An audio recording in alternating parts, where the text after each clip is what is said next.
किसानों में आम की खेती बेहद लोकप्रिय है। आज हम आम की खेती की महत्वपूर्ण जानकारियां साझा कर रहे हैं। लाजवाब स्वाद और मनमोहक खुशबू वाले फल आम का दीवाना हर कोई है। फलों का राजा कहा जाने वाला यह फल विटामिन ए और सी से भरा हुआ होता है और इसीलिए पूरे वर्ष बाजार में इसकी बड़ी मांग रहती है। इसलिए अगर आप भी आम की खेती शुरू करना चाहते हैं तो यह एक अच्छा आइडिया है। आम के पेड़ कठोर प्रकृति के होते हैं और अन्य फलों के पेड़ की खेती की तुलना में इसे अपेक्षाकृत कम रखरखाव की जरूरत होती है। इस वीडियो में हम आपको आम की उन्नत खेती की जानकारी दे रहे हैं। आम की खेती के लिए सर्वोत्तम जलवायु, जैसा कि हमें पता है कि अन्य व्यावसायिक फलों की खेती की तुलना में आम को कम रखरखाव की आवश्यकता होती है। इसलिए आम की खेती कहीं भी की जा सकती है, बशर्ते वहां अच्छी बारिश हो और वातावरण शुष्क होने के साथ साथ अधिक नमी वाला न हो। लेकिन इसके पेड़ में फूल आने के समय सर्दी या मानसून की तरह कम तापमान जरूरी होता है। यह ध्यान दिया जाना चाहिए कि गर्म और समशीतोष्ण जलवायु परिस्थितियां आम के पेड़ के लिए अच्छी होती हैं। आमों की अधिक संख्या प्राप्त करने के लिए 20 से 30 डिग्री सी के बीच का तापमान खेती के लिए सबसे उपयुक्त माना जाता है। आम की अच्छी पैदावार के लिए मिट्टी का पीएच मान 5.5 से 7.5 के बीच होना चाहिए। गौरतलब है कि आम उष्णकटिबंधीय पौधों वाला फल है, फिर भी इसे उपोष्ण क्षेत्र में आसानी लगाया जा सकता है। भूमि का चुनाव, जिन क्षेत्रों में चक्रवात आते रहते हैं वहां आम की खेती करने से बचना चाहिए, क्योंकि इसके पेड़ बड़े आकार के होते हैं जो तेज हवाओं या चक्रवात से नष्ट हो सकते हैं। कई बार तेज हवाएं शाखाओं को बुरी तरह तोड़ देती हैं, जिससे नुकसान होता है। यूं तो आम की खेती कई तरह की मिट्टी में की जा सकती है, लेकिन आम की खेती अधिक लवणीय, क्षारीय, पत्थरीली और पानी से भरी जमीन में की जाए तो सबसे अच्छा है। ठंडे और पाले के वातावरण में भी आम की खेती नहीं करनी चाहिए। व्यावसायिक खेती के लिए आमों को मुख्य रूप से ग्राफ्टिंग विधि जैसे veneer grafting, epicotyl grafting, arching grafting आदि द्वारा लगाया जाता है। अच्छी गुणवत्ता वाले आम के पेड़ को विनियर और सॉफ्टवुड ग्राफ्टिंग द्वारा कम समय में तैयार किया जा सकता है। मैंगो ग्राफ्टिंग सीजन आम की रोपाई वर्षा आर्थू के प्रारंभ में ही करनी चाहिए। बरसात के मौसम में पौधों के नष्ट होने का जोखिम कम होता है। बारिश का पानी पौधे के तेज विकास में मदद करता है। सिंचित क्षेत्र में आम की रोपाई के लिए सबसे अच्छा समय फरवरी से मार्च तक है। पोषण, अगर आपकी मिट्टी उपजाऊ नहीं है तो रोपण के समय तक इसमें जरूरी पोषण दें। इसके लिए सबसे पहले एक गड्ढा तैयार करें, फिर इसमें लगभग 25 किलो गोबर की खाद के साथ 3 किलो सुपर फॉस्फेट और 1 किलो पोटाश डालें। पंक्ति की दूरी लगभग 4 से 5 मीटर के साथ साथ पेड़ की दूरी लगभग 3 से 5 मीटर को आम के पेड़ लगाने की सबसे अच्छी दूरी मानी जाती है। इस तरह आप आसानी से प्रति एकड़ लगभग 300 से 400 आम के पौधे लगा सकते हैं। इसके अलावा अधिक फल उत्पादन के लिए अल्ट्रा हाई डेंसिटी आम के बागान भी लगाए जा सकते हैं।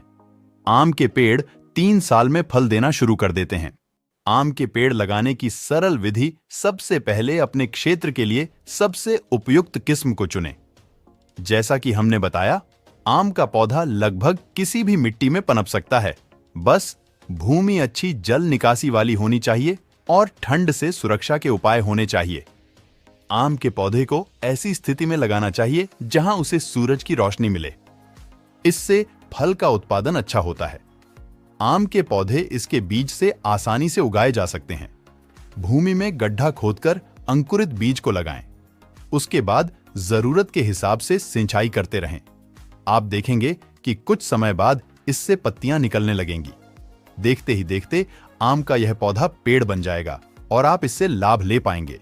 उन्नत किस्में हाफूज, केसर, आम्रपाली, बंगनपल्ली, हिमसागर, मालदा, दशहरी, चौसा, लंगड़ा आदि आम की कुछ प्रमुख किस्में हैं। सिंचाई, दूसरे व्यावसायिक फलों के पेड़ की खेती की तुलना में आम के पेड़ों को कम पानी की आवश्यकता होती है। आम की खेती के पहले वर्ष में 2 से 3 दिनों के अंतराल पर आम के खेत की सिंचाई करनी चाहिए। फल देने वाले पौधे को 10-15 दिन के अंतराल पर पानी जरूर दें। आम के पौधों की सिंचाई जमीन के आधार पर अलग अलग हो सकती है। इसके लिए कृषि विशेषज्ञ की सलाह लें। खाद उर्वरक की मात्रा शुरू के 10 साल तक प्रत्येक पौधा को हर साल 160 ग्राम यूरिया, 115 ग्राम स्फूर और 110 ग्राम म्यूरेट ऑफ पोटाश दें। 5 से 8 साल के बाद इसकी मात्रा बढ़ा दें। बढ़े हुए खाद की मात्रा को 2 बराबर भाग में करते हुए पहला भाग जून-जुलाई में और दूसरा भाग अक्टूबर में दें। आम के उत्पादन को बढ़ाने के लिए 10 किलो कार्बनिक पदार्थ प्रति पेड़ हर साल डालें। इसे रासायनिक खाद के साथ मिलाकर डाला जा सकता है। कार्बनिक पदार्थ के रूप में सड़ी हुई गोबर, केंचुआ खाद या सड़ी गली पत्ते वाली खाद का भी प्रयोग कर सकते हैं। आपको बता दें कि आम में जिंक, मैग्नीशियम और बोरॉन की कमी को दूर करने के लिए जिंक सल्फेट का 3 ग्राम प्रति लीटर के हिसाब से इस्तेमाल करें। पानी में मिलाकर साल में 3 छिड़काव करें। ये छिड़काव फरवरी, मार्च, मई महीने में करना उचित रहेगा। वहीं बोरॉन की कमी को दूर करने के लिए 5 ग्राम बोरेक्स प्रति लीटर पानी में और मैग्नीशियम की कमी के लिए 5 ग्राम मैग्नीशियम सल्फेट प्रति लीटर पानी में मिलाकर छिड़काव करें। कीट और रोकथाम। आम का अच्छा उत्पादन लेने के लिए लगातार बागों में या पेड़ों पर कीट और रोगों की निगरानी करते रहें। आम के पेड़ों पर कई तरह के कीट और रोग लग सकते हैं। आम की फसल पर लगने वाले निम्न रोग हैं: हॉपर या मधुआ। यह कीट पत्तियों और बौर से रस चूसता रहता है। इसका असर अगर ज्यादा हो जाए तो पेड़ में फल नहीं आते। इसलिए बौर आने से पहले आम के बागों की सफाई करने की सलाह दी जाती है।